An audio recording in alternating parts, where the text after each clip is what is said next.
Unshelling Medicine Podcast. Healthcare in the language we understand.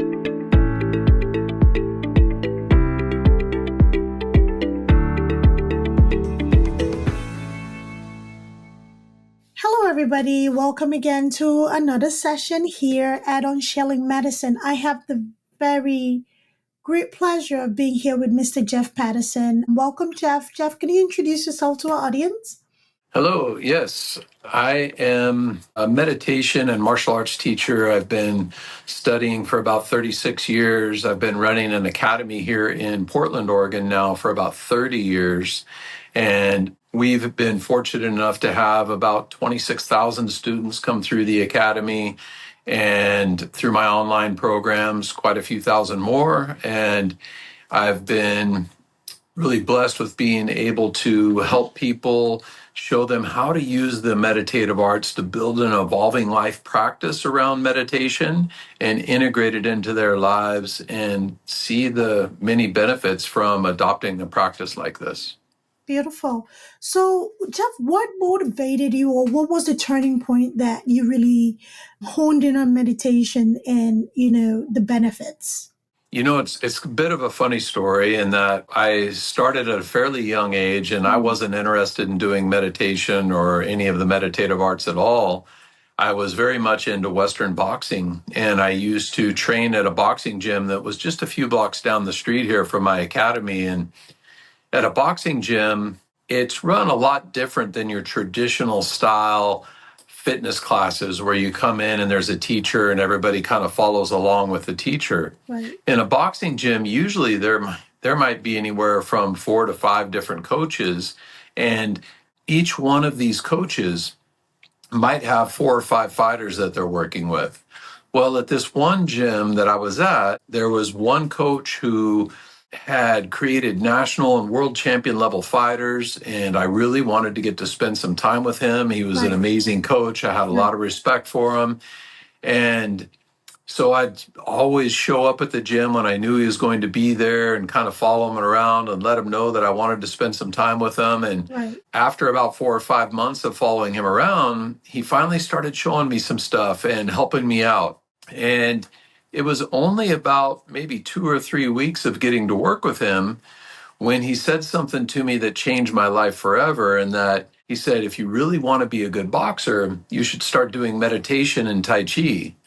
Now, at the time, I was this 19-year-old kid thinking, isn't Tai Chi for like old people in the park? How's that going to help me be a better fighter? And, I started doing it, and it's changed my life in so many ways. And through the years, I've heard hundreds of stories of how the meditative arts has positively influenced people's lives. And that's what's made me so passionate about, working on my last couple books and creating our online program and really kind of putting my heart into it.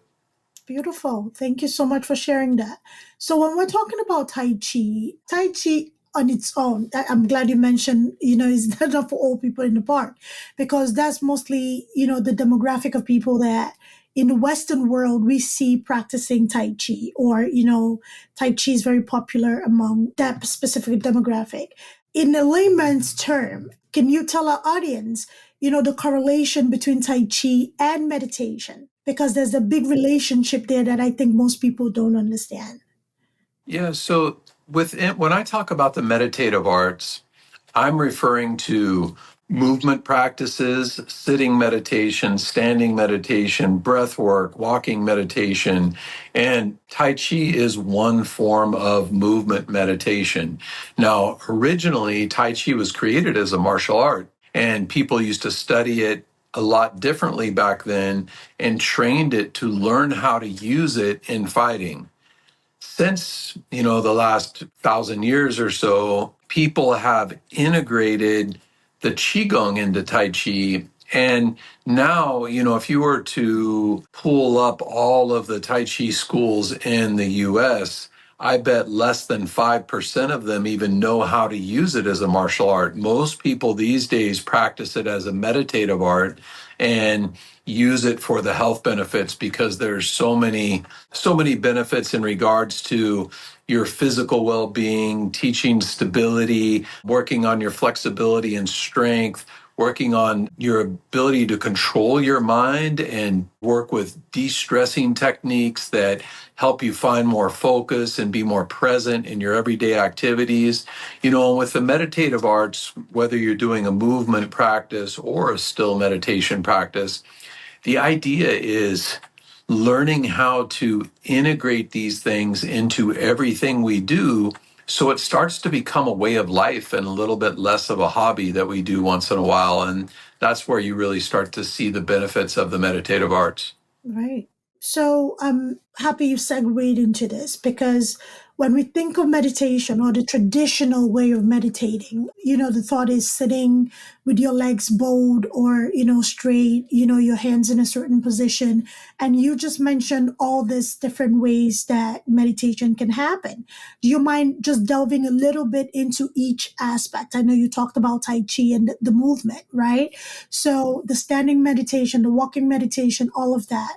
Can you just maybe cover a little bit of what each looks like? There's really hundreds of different styles of meditation, and I break it down more so into categories. Okay. So within the meditative arts, we have the physical side where athletes and combat athletes practice to improve their performance. Then there's the therapeutic side of the practice that helps us stay healthy and mobile and work around injury prevention. And then there's the medical side, which helps with healing through ailments and sicknesses. And then there is the philosophical side, which is more strategy and purpose. And then lastly, there's the spiritual side, which is more of the meditation and the de-stressing and learning how to find your center and your focus. And all meditation has elements of all of those areas. However, if you wanted to focus on any one of those paths, there's certain things that you would want to integrate into your practice. And I break down any meditation practice, no matter what path you follow, into kind of three pillars. We have ritual practices, active practices, and philosophical practices. Okay.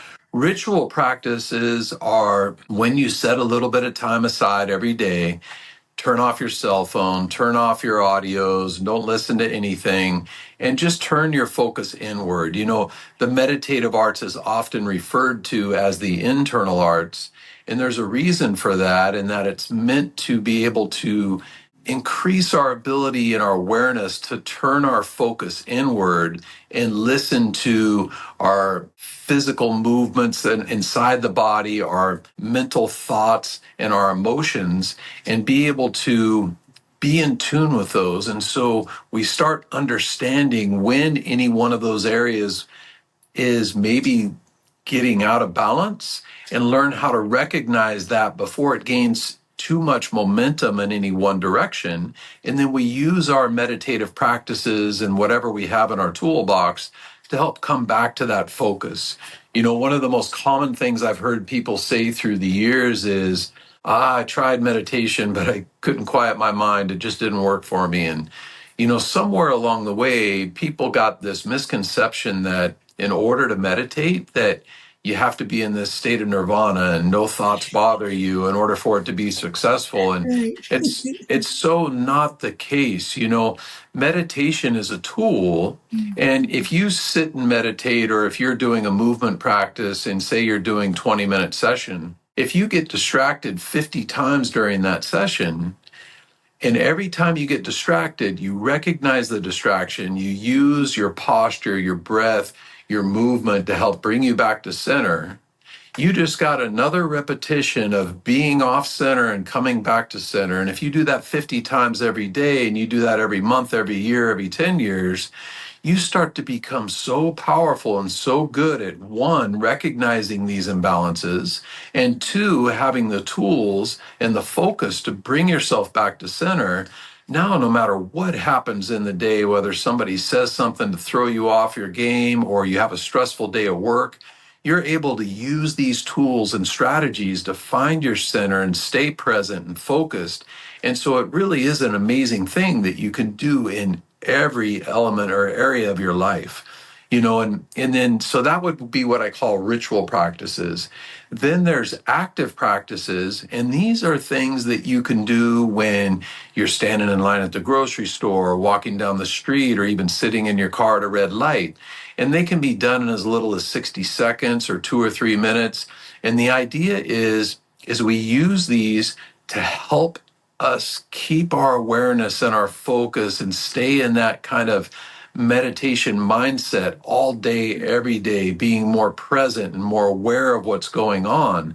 And by integrating these into our life, now it really starts to become a lifestyle, and you get to the point where you start regulating without regulating. And this is the idea of the practice. And now it just starts to become a way of life. And then lastly, we have our philosophical practices, and these can be both ritual based or active based. And as we build an evolving practice with the meditative arts and use these different strategies, it really starts to kind of blossom into a practice that fits our lifestyle and our needs. Mhm. That's so beautifully stated. And, you mentioned something about the misconception that, in order to meditate properly, you need to be in the state of nirvana. And if you have the slightest bit of distraction or intrusive thoughts, then, you're not great at it, right? And the other misconception that, even I had to work through myself is that it's supposed to be an immediate gratification type of thing. You're supposed to just be good at it. No, it takes time. And, you need to be patient with yourself. Like you mentioned, recognizing those triggers and those distractions is key to really mastering and charting your own path with meditation. So in a sense of religion, right? Because people could feel conflicted if they're Christian, Muslim, or Hindu. Is meditation, does it hinder religious practices, or it's just something to realign a person based, regardless of religion, and also can be used in conjunction with whatever religious practices? I'm glad you asked that question, because a lot of people get misled thinking that if they practice meditation, it goes against their religion. Meditation and the meditative arts, unless you're following a religious path that uses meditation, Mhm. have nothing to do with religious practices. And if anything, by being able to be more in tune with yourself and stay more connected and be more aware of your physical, mental, and emotional well-being, it'll only help you on whatever religious path you're on. It in no way will it have any conflict. And so you can use this practice in conjunction and with any religious path you want to follow, and really get a lot deeper into your path. Right. Yeah. It helps centers. So let's talk about the benefits, right? What are the benefits, to list a few, medically, that you have witnessed or even experienced yourself with meditation or meditative practices? Through the years, I've seen hundreds of stories of people that have reaped many benefits from the practice. A lot of people are drawn to the practice to help with their health and longevity and work on their strength and flexibility and their root and balance. A lot of older students will practice for fall prevention. Right. People who are dealing with stress and anxiety or panic attacks will come to the meditative arts to help deal with those. And I've seen that help numerous people. People that were having severe panic attacks will take on the meditation practice and integrate this into their life, and they totally go away and they never have them again. Other people will come to the practice because they're athletes or performers and they want to improve their focus and their performance. These days, there's many professional athletes out there that study the meditative arts to help improve their performance. And all of this kind of comes with having an understanding of what I call the 5 core principles or the 5 regulations of any meditation practice. And it doesn't matter if you're doing a sitting practice, if you're doing yoga, if you're doing Tai Chi, if you're doing Qigong, whatever your practice is, it starts with building a foundation in these 5 regulations. And they're regulating the body, Right. regulating the breath, regulating the mind, regulating the energy, and regulating the spirit. And briefly, I'll kind of explain what all of these are. So when I talk about regulating the body, it's understanding your skeletal alignment, your muscular tension, how we move throughout the day. And an example would be, think about a time maybe where you're sitting down at your computer for 3 or 4 hours and your shoulders are rounded forward, you're feeling very lethargic, you're feeling depleted, maybe your neck's getting sore. And then think about another time when the most important person in your world walks in the room and your body perks up and you feel like you're on top of the world. Now, we're in control of these two different energies 100% of the time, all day, every day. And so this is why this is the first idea, because in a fairly short amount of time, 2 or 3 months of focused effort, we can really change our physical, mental, and emotional state just by learning how to regulate the body in everything we do. And then the next regulation is regulating the breath. And this is a very deep topic. And in Qigong, they often refer to Qigong as the science of the breath because there's literally hundreds of different breathing strategies. And we use these strategies to control our outcomes. And an example of this would be, we kind of broadly categorize these breathing strategies into yin methods and yang methods because there are so many. And in a yin method breathing strategy would be, think about a time maybe when you listened to somebody when they were sleeping. If you notice, they naturally do a longer inhale and a shorter exhale. And this is the body's natural way of bringing your conscious mind into your subconscious mind, which is where we are when we're sleeping and dreaming. Right. If we want to emulate this style of breathing in our meditations, we can do longer inhales, soft retentions at the end of the inhale, and this will help bring the energy inward, which is great for stress reduction, for anxiety, is good for improving focus. There's many benefits of this. Then we have the yang side of the breath, which is more aggressive. An example of that would be if you ever had to push your car, you pick up something heavy, your natural instinct is to use that exhale, maybe put tension in the breath and make it audible. And this helps generate energy and expand it and make it go outward. And so when we start learning how to use the breath as a strategy, and in Chinese philosophy, they call this balancing the kan and li, or the water and fire, it teaches us how to keep balance of our physical, mental, and emotional well-being throughout the day.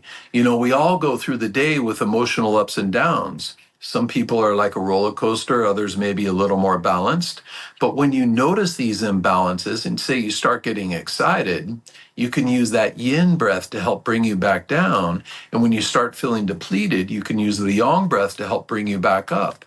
And now we can use this to find that center and to be a little bit more balanced throughout the day. The next regulation is regulating the mind. And we already touched on this a little bit when we talked about when you're meditating, you get off center and you use your focus to come back to center. Well, you know, we do this and get caught up on these negative paths all the time. You know, I read somewhere once that the average person has 85% of their thoughts that are negative, which is crazy to think about. And, you know, there's this story that I really love about these two older monks, and they're walking down this dirt road after a big rainstorm, and they come up to this big, huge mud puddle. And on the other side of the puddle is this beautiful lady, and she's standing there in a white dress, and she's crying. And the older monk, he yells across the puddle and says, "Ma'am, is everything okay? Can we do anything to help you?" And she says, "I need to be somewhere, and if I walk across this puddle, I'm going to get my dress all dirty."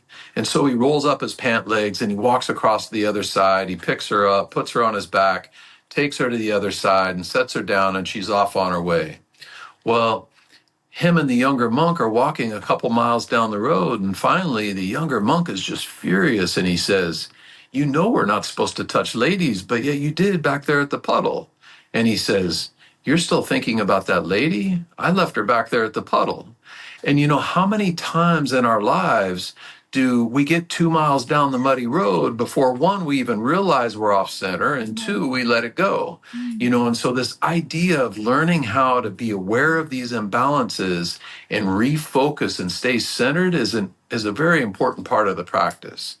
And then the next area of regulation is the idea of energy. And this is a topic that we could literally talk for hours on. But the basic idea of regulating the energy is once you have reached a competent level of regulating the body, the breath, and the mind, then we can use the energy to move it inward or to express it outward to get different outcomes with our meditation practice. And so it's a really valuable part of the practice. And as we get deeper into the meditative arts, we will use this a lot.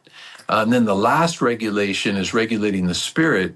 And this is the idea of learning how to connect with that almost inner self, or being in that place where you say you're in the flow or you're in the moment, and nothing else gets in the way. A lot of monks and meditation practitioners will spend their whole life working to try to open their third eye. And so this is kind of the idea of these 5 regulations, and they're the foundation of any meditation practice. So no matter what path you decide to follow, we cultivate these 5 areas. And as you can see, they affect so many different areas in life. We get, just endless benefits by cultivating these different 5 regulations. Right. I'm stuck on the monk story.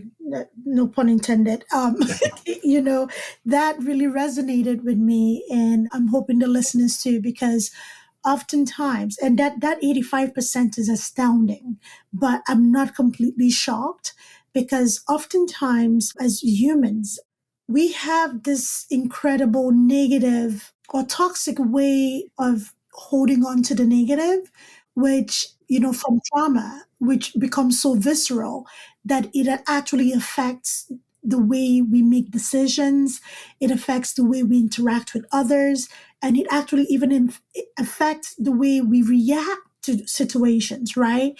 Being defensive at the mere assumption that somebody meant something else when it may not even be what it was, right? So the importance of understanding what these injuries are, and the importance of leaving things where they are and moving on, makes us spiritually and energetically lighter, to really live in our purpose. Would you agree with that?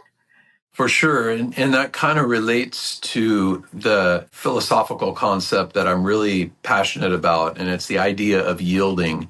And in fact, my latest book is called The Yielding Warrior. And I've broken yielding down into 3 different directions. We have physical yielding, mental yielding, and emotional yielding. And physical yielding is the idea that I push you, you push me, whoever's the bigger, stronger person with the most leverage eventually is going to push the other person over. But with yielding, instead of us trying to see who the bigger meathead is, when you push me, I get out of the way of that force. And now I can respond with less effort. So I'm not trying to butt heads with you and see if I'm bigger and stronger than you. Now in athletics, it's easy to see how this can be beneficial, because you're not always going to be the toughest guy on the field or in the ring. And so you've got to learn how to deal with people that are a lot bigger and stronger than you sometimes. And so, we've been using this in the martial arts and in athletics for generations.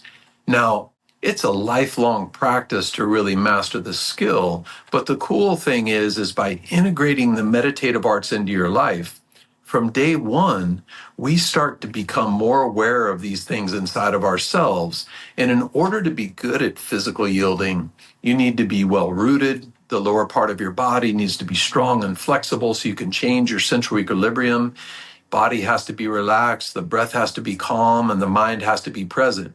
Well, when you start seeing those things more clearly inside yourself, you also start seeing them more clearly in other people, which is where it really starts to get interesting. And now we're moving into what I call mental yielding. So say, for example, we're having a conversation and I say something to you that unsettles you, and I pick up on it right from that first sign of imbalance. it's a lot easier at this point to adjust the conversation and keep us in a happy place than if I'm not paying attention to that. And pretty soon I'm so far off track, you want to slap me upside the head. And so learning how to use yielding in all of our interactions is extremely powerful. One, it's just teaching us to be more considerate and present in the moment, which is something that we should all do anyway. And two, it allows us to be strategic and guide conversations to a positive outcome with the least amount of resistance. And this is very powerful in your personal relationships, in business, in sales, in negotiations. I mean, there's so many different directions that you can apply this idea. Then the last pillar of yielding, I call emotional yielding. And emotional yielding is very much like mental yielding, but it's with your own interpersonal conflicts. So we think about oftentimes things will happen to us and we'll respond and we'll go down this path and we might get an hour, a day, week down that road and realize maybe that wasn't the best choice. But with yielding and being able to stay more present and in the moment, we can take a step back when these things happen and analyze the situation and approach it from a more present place and oftentimes make more educated decisions that save us a lot of heartache on the other side. And I've been explaining this idea now for years. I've been running my academy for 30 years. And one of the most common things I'll hear people say is, that makes a lot of sense. I do yielding all the time. And while I would agree, I think everybody does some degree of yielding all the time. Right. It's kind of like if you or I were to walk into a crime scene with a detective who's been on the job for 30 years, I guarantee you they would see things about the series of events and the timeline that I know at least I would have no clue of. And the meditative arts helps us see things inside of ourselves and inside of other people that I truly believe that you will never have any clue of without having this kind of practice in your life. And that's one of the things that makes it so powerful.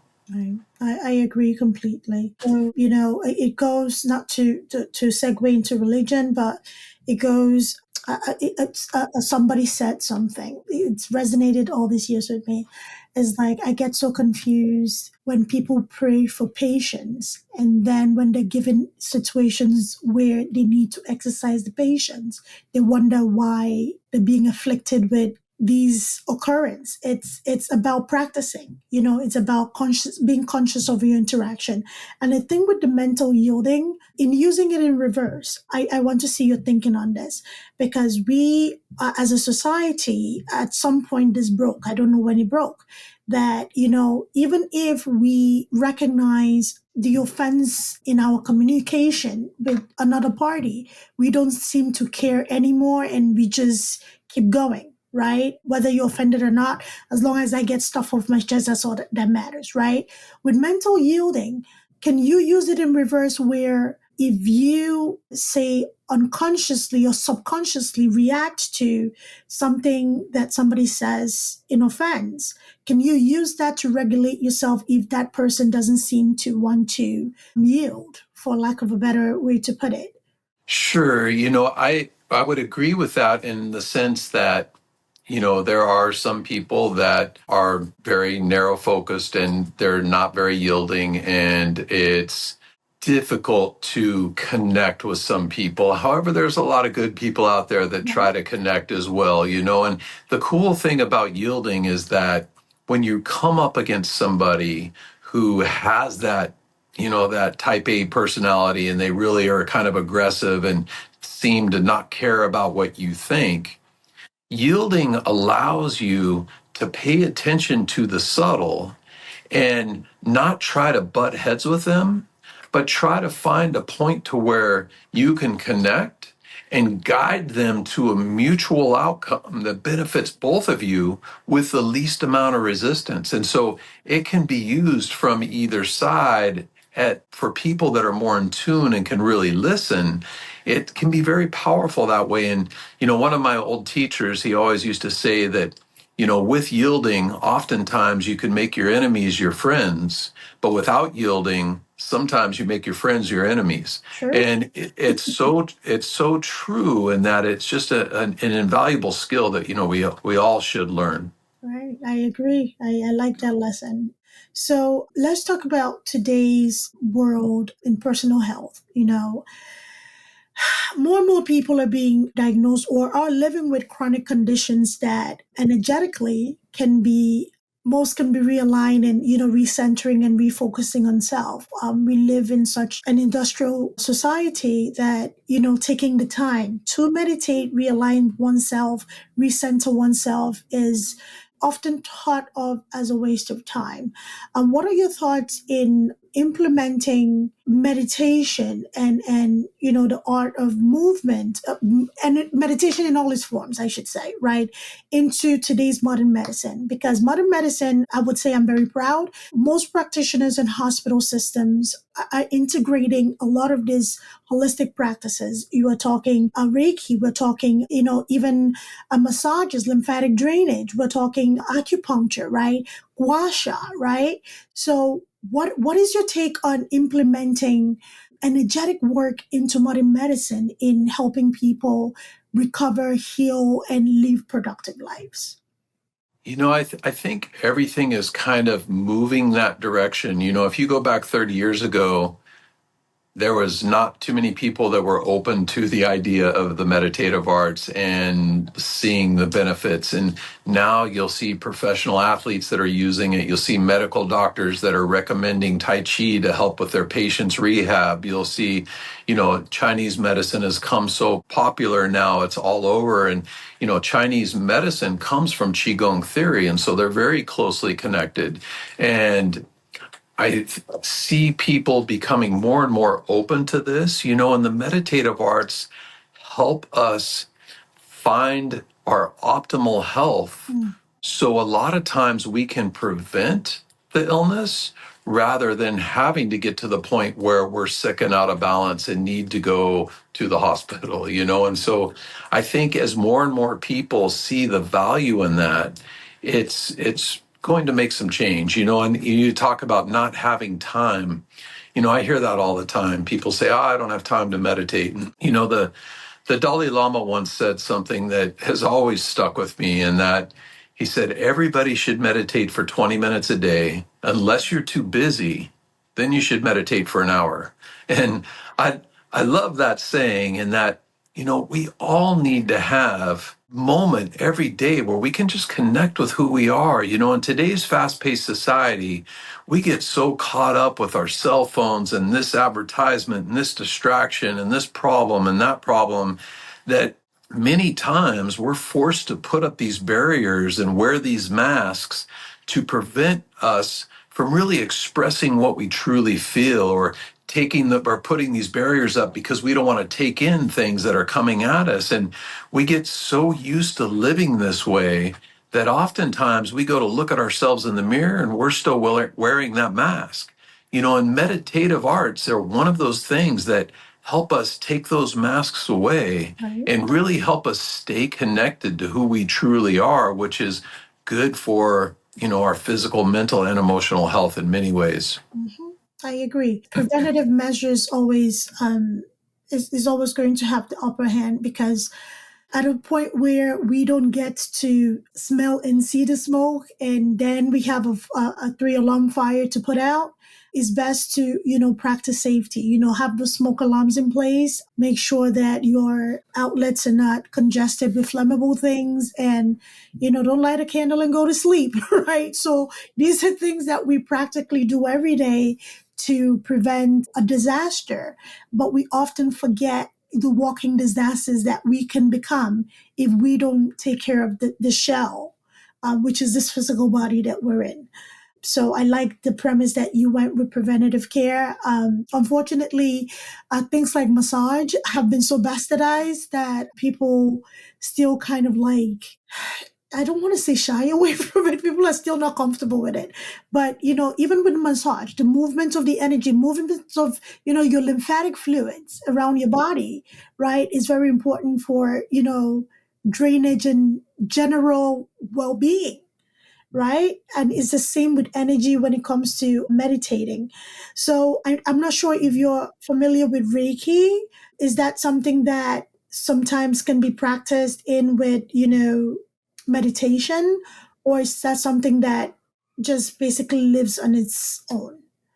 Yeah, Reiki, massage, acupuncture, tuina, all of those things, anything that has that energetic stimulation is great to do. I think all of those things can be used together and as part of a whole. Now it's coming more of as you start to integrate more of these things, it starts to become more of a lifestyle and just kind of the way you live rather than I do this little hobby and this little hobby. And that's where you really start to see the benefits of the practice. And one of the most common things that I see happening, and it's the most difficult thing for me being a teacher, is to train people to see the value in being consistent and staying with the practice. Because it's, if you plant a seed, it doesn't have fruit tomorrow. You got to let the roots sink down. You got to let it become a healthy tree, and you got to feed it. You got to water it. It takes time, and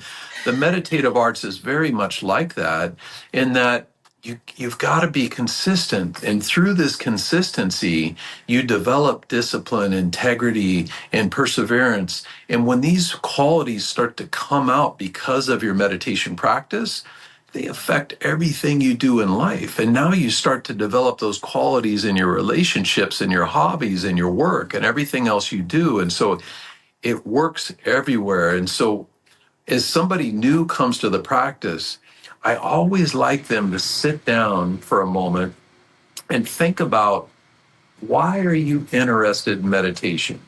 Do you want to improve your health? Do you want to stay mobile longer so you can play with your grandkids and watch them grow up? Do you want to learn how to deal with a stress and anxiety disorder? Do you want to improve your performance and your focus or your creativity? Whatever that is for you, really spend some time and have some good solid whys that are drawing you to the practice. Because all of us, I don't care who you are, it's the day's going to come where your alarm's going to go off and you're like, just hit the snooze button. I'll meditate tomorrow. And if you have a strong why and a reason to get up and not hit that snooze button, now is where you start to develop the habit. And rather than it being a chore, you look at it as something you get to do because it's bringing all of these positive things into your life. And when you reach that moment and change those habits and have that inspiration to do the practice, now the sky's the limit. I mean, you can do almost anything with it. And then one last thing for those of you that are new, what I strongly recommend is that you need to find yourself a guide. I've been studying and teaching now for 36 years, and I'm still learning all the time. I've seen students come into the academy that have been training for 15 years, and they've been learning from watching this YouTube video or this video or reading this book and trying to figure it all out on their own. And they'll come in here and see somebody who's been in that guided practice for 12 months, right, and they'll get frustrated because they're so much deeper into the practice after 12 months than they are after 15 years. And life is short. Our time is valuable. It doesn't take that much to find somebody to help point you in the right direction and help you move along the practice. So really find yourself a mentor or a guide, a teacher that can help you. I always tell people to think about, imagine that you have never witnessed the game of basketball. You don't even know you're supposed to dribble the ball. You don't know the ball's supposed to go on the hoop. And I take you to a basketball court and I say, here's a ball, go play basketball. You're not going to have any clue what to do. Mm-hmm. But if I take you to that same basketball court and I give you a world-class coach and I say, go train with this person for 6 months, you could get pretty good in 6 months. So the meditative arts is like that. If you have somebody to help you in 6 months or a year, you can really accomplish a lot. And with consistency, and this is something I've seen hundreds of times over, For the students that come in here, I always tell them that if they can do a 20-minute ritual practice a day and integrate active practices into their life and be consistent with that for a year, they'll do this practice for the rest of their life. And that's with almost 98% certainty, because they'll see so many benefits from the practice that they would never want to stop. And so if you're going to want, or you have any desire even to take on this practice, find yourself a teacher, think about what your whys are, and make the commitment to yourself to be consistent for at least a year. And if you do that, I guarantee you it'll be one of the best things you've ever done, and you'll be forever grateful that you took on the practice. Wow. Thank you for that. I am going to practice that myself, just being more consistent. I've been kind of a ritual practitioner now for a few months, and I can definitely see the difference in reaction and lack thereof. So you're right, and I am a continued learner. So I want to talk about your school, Jeff. So if any of our listeners are interested in learning and working with a coach or working with a teacher, somebody they can learn from, and they're interested in what you have to offer, what does that look like from enrollment? And, this program or this practice, I should say, it requires a lot of hand-holding and guiding, right? So what does that guidance look like, given that if they may not be in the same geographical location as you are right now, but they want to work with you? Could you just let us know what your school and your teaching looks like? Yes. So first, if you're kind of intrigued and this sounds interesting to you, one place you could start is you could go to theyieldingwarrior.com/book, and I'll give you a free copy of my book. You just got to pay for shipping and handling. You can get an idea of what some of these concepts are, and it'll teach you some stuff on how to start integrating these practices into your life. Mm-hmm. Also, at theyieldingwarrior.com, we have our online program that teaches you how to build an evolving life practice with the meditative arts through movement practices, sitting practices, breath work, and how to integrate these things into everything you do. And you can try that out for a couple weeks and kind of see what's there. And remember, it's just you got to be consistent and make the commitment to do a little bit every day. There's also a teacher training program on the Yielding Warrior site that is great for anybody who maybe has a yoga studio or a martial arts academy or a life or a business coach that wants to integrate teaching of the meditative arts into their program. I know for a lot of martial arts academies, their general population is the younger crowd, and having a meditative arts program, you can tap into a whole new market that can really be a strong pillar in your business. Our meditation program here at the Academy generates about $35,000 to $40,000 a month just through the meditative arts. And so for a yoga studio or a martial arts academy, that's a nice pillar to add to your business. And for a life coach as well, there's a lot of business professionals out there that really need these meditative arts, and having the skill sets to deliver that to them is invaluable. And, even if this program doesn't look like the right fit for you, find yourself another coach. There's a million videos out there on YouTube. And if you try to do it yourself, you could spend the next 10, 15 years just getting lost in things. And some of them, you don't even know what the quality of them are, And so really try to find somebody that you resonate with and have somebody help point you along the right path. Right. Thank you for that. So you be the judge of whether a coach is right for you or not, just based on, again, going back to energy, how you feel, how they make you feel. Also, on this show notes, we will include Jeff's information, the link to his book, so you can grab your copy. It's free, pay your shipping and handling. And if you're interested, we are going to also include ways to reach him, for consultation or, to see how, you can possibly learn from him or work with him. So I thank you so much for being here, Jeff. It was a pleasure talking to you. So thank you. Yeah, thank you for having me. Appreciate it. Okay. Have a good day, everybody. Bye-bye.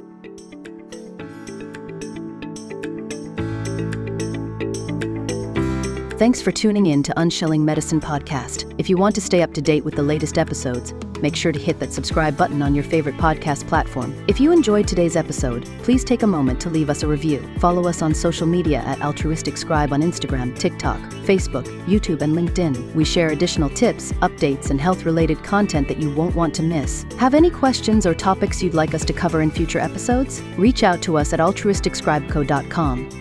We're always eager to hear from our listeners and tackle the health topics that matter most to you. Until next time, stay healthy and take care.